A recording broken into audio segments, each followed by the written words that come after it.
At Dot and Company, we believe that all agencies deserve amazing account managers and that all of those account managers deserve to be supported, encouraged, and loved on.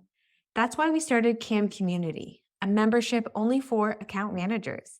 And inside, you'll gain access to the exact training we use to train our own client facing account managers, but also access to all of our SOPs, processes, and live trainings on a variety of topics. If you're an account manager, this is the place you've been waiting for. Learn more at dotandcompany.co/CAM community. Taking vacations can seem super stressful, but they're so necessary when you're running a business. So I wanted to pick Taylor's brain about how she runs Dot & Company and plans for a 30-day vacation. I'm excited to dive in and learn more. Welcome to the Happy Clients Podcast, brought to you by Dot & Company. Whether you're a virtual assistant, an agency owner, or a client-facing account manager, we all deal with clients. Lucky for you, client management is what we do best. Now, let's dig in, chat cam life, and have some fun along the way. Cheers to happy clients. So on the last episode, we talk about taking a real vacation. But what happens when you can work remotely and take a month and go somewhere, right? I think a little unrealistic for us business owners to fully unplug for a month. Some people do it. I love that for them. That is not my style. I love to work. So I think taking a full 30 days would just be not for me. So yeah, I am going away with my family to Florida. I am from Canada, so looking forward to some sunshine. And I'm going away for an entire month. And obviously, when you're living in a house with your family, it's not normal life. So I need to be planning this 30 days really strategically so that I'm actually enjoying my time there and I'm not sitting inside working all day. So yeah, I'm happy to fill you in on how this is going to unfold. I love that you said that you love to work, because I was actually talking to an agency owner recently, and they were talking about work-life balance. And they were like, what if the balance for me is work? Like, that's my fun zone. That's what I like to do. So what does this like balance mean? But I think it means exactly what you're talking about, being the sort of captain of your ship and really steering the business in a way that you can have a balance of a little bit here, a little bit there when you're in Florida, enjoying time with your family, getting away from the cold snow, and really sort of having both work and family time living together under one roof, but you're really kind of filling both those buckets way up. So having a vacation can maybe seem stressful for a lot of entrepreneurs, agency owners, but I think there's a bunch of ways to really make it realistic and, like I said, balanced. So if you're taking a vacation, Taylor, what's your first tip? What do we do? So I think it comes down to setting the right intention. And well, I should say first, you need to make sure the team is in place so that nothing crumbles. And that people know what they're responsible for. So for example, we have team members who are managing clients. We have team members who are managing team members. We have people who are managing marketing. And of course, I'm still a piece of the business and I love it, but there are people in the right seats, which I think is really important. The next thing, like we talked about in the last podcast about taking a real vacation, it's setting that intention. So telling people, hey, I'm going to be in Florida for April. So here's what my schedule is going to look like. It's going to be a little more compact. I'm only taking meetings Tuesdays and Thursdays. My calendar is only open for these 2 days. And the other 3 days, I'm only checking in for an hour a day. So if you need something from me, plan ahead. I will be online for Tuesday and Thursday, but for the most part, I'm not around. And so really setting that intention with the team members, not only does it make you feel like you can actually unplug, but it allows them to really take the reins and answer the questions that they might have that they normally would come to you for. And I think it's so important to kind of set that expectation. And I know a question we get all the time and what people are asking themselves right now: when do you tell clients, other team members that you're going on this vacation? I know I have my best practice, and people think that it's going to be bad news, but it's always really good news and people are happy, clients included. People want you to get away and unplug. So what's your best practice, Taylor? When should we start telling people about a month-long vacation? Well, I should say I'm not going to be fully unplugged for a month, so I don't feel Mhm. like I need to We need a fully. new word. Yeah, it's like a Vacation. trip, maybe a relocation trip. Uh, Mhm. for a week vacation, I usually like a week before or 2 weeks before, as well as your team.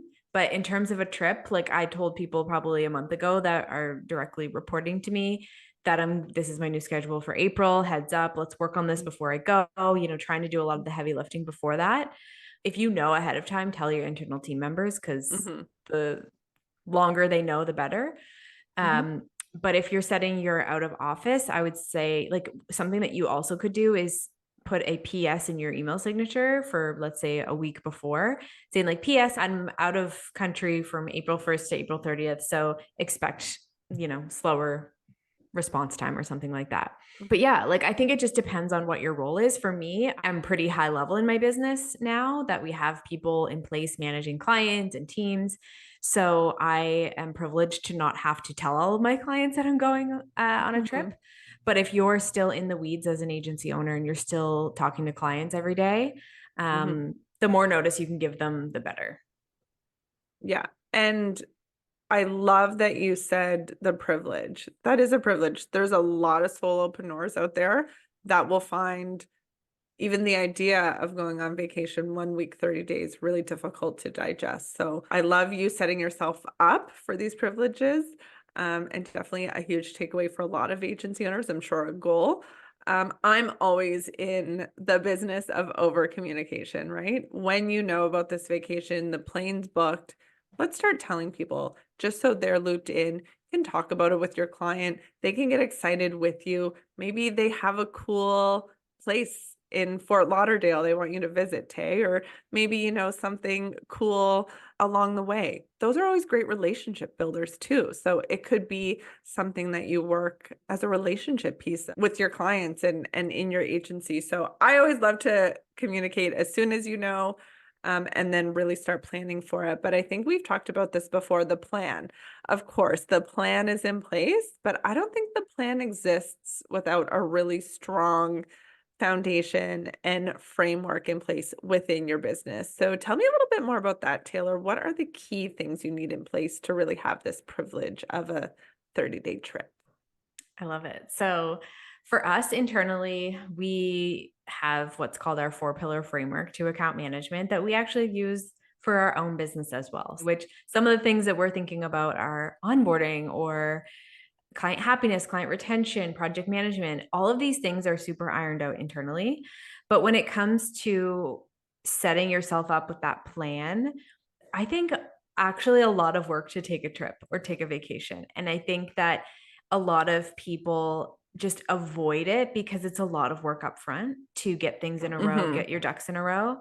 Hmm. And I think it can be easier sometimes to say, oh, I'm not going to do all these things before I go away because I'll just pick at it while I'm on vacation and oh, whatever, it's not a big deal. But it is a lot of work to get ready.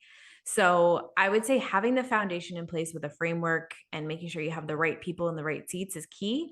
Mm-hmm. And then really allowing them to own their role, I think is something that is overlooked in our world is, if you have an account manager on your team and you're not letting them actually own their role, then you can't take a vacation.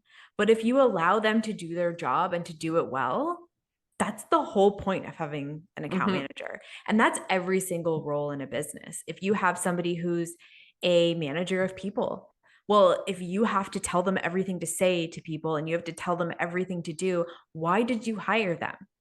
Mm-hmm. Right. And so if Mm-hmm. you don't allow them to step into their role for a week or 30 days or whatever that needs to be, why are they on your payroll? So Love that. I love that perspective. And to um, think of the agency owners that we talk to all the time who have that element of controlling. I don't think it's always negative, but it can be difficult to let go of and no better time, right? Like this is what you need to do as a business owner and really sort of lay those foundations and make sure, I think we said ducks in a row, but make sure things are just well-oiled, fluid, on task, on timeline. There's going to be fires whether you're here or not, but being able to kind of put those out in a way that aligns with the business and the business brand and kind of what you're delivering from your agency. I think one of the questions we get a lot as well is, can a solopreneur go on vacation? And I've been thinking about this, and I think you and I are aligned, Katie, but it's really hard as a solopreneur. It's going to be hard. It's going to be really hard. And hard. I was there for sure. And I didn't take full vacations because the business was me. But as you grow a team, as you bring in people with expertise and owning their roles, I think it becomes possible. But I think as a solopreneur, to go on a month trip is going to be a lot trickier. It is. And to even think about it, kind of is just like the waterfall of reflection, right? Like then you think about, what else can't you do as a solopreneur? You have to have the right people in the right seat. We have the luxury of being remote. We can pop open our laptop in Spain, Canada, Florida, wherever it might be. But if we're trying to really sort of break away and take that break, when you're the only person in there, geez, that's going to be hard. That's going to be really hard. So we want to really set up everybody for success, and people are coming to us. Again, agency owners it's top of their list. If it's not number one, it's 2 or 3. They need that break. They need that lift off of them because it can get a lot as a solopreneur. So vacation for sure, but think of all the other things. Having a team and the right framework and the right processes in place can really sort of alleviate and really, really sort of let you do other things outside of the business if that's what you want. And for some people, they don't care. They don't want a vacation. They don't care. That's right. You probably didn't listen to this episode though if you don't like vacation. They didn't click on the 30-day vacation. No. But yeah, so today as we're recording this, it's March 28th. Thursday. Tomorrow is a holiday. It's my last day before going. So I would love to actually report back in a month. And I will tell you how I did with my 30-day trip, my 2-day a week with meetings, the rest offline, and kind of what that looked like. What should I do, Katie? What do you want to know in 30 days? Part 2, I want to know what fell apart and what didn't. Nothing. Yeah. I want you to say that nobody was mad at taking a vacation. You didn't have an urgent call come through. People understood. You had the right sort of solution for people popping into your inbox. It was well communicated. And if you dare take a meeting Monday, Wednesday, or Friday, we will report back, but that better not happen. One thing about a 30-day vacation is that it needs to be planned. It needs to be set up for success. You need to know who goes to who for what, have a leader, have a decision maker, so you really can relax and enjoy. A trip, a vacation, remote life, that's a cup, that's a bucket you need to fill. I know Taylor especially. So report back. This is a teaser, part 2 to come in May. Sounds good. Maybe I'll track my time. Track your time. See how efficient you can be in that 1 hour. Okay. Wow. Challenge. Oof. Okay, I'm gonna do it. You heard it here first. I gotta get back on my time tracking. But yes, excited, and hopefully this inspires you. If you're an agency owner and you can't get that 30-day trip on the books, maybe it's time to look at some of your resources and how do you get some of that level up with the right people in the right seats. And of course, it's always a by agency situation. Be realistic about what that trip looks like for you, your team, so you can really achieve the goal, which is relaxation and happiness. Thanks so much for listening into another episode of the Happy Clients podcast. We love doing this. We love talking about all things agency life and account management. So if you love this, would love to hear what you thought. Leave us a comment on this podcast, and we will see you on the next one. Cheers to happy clients.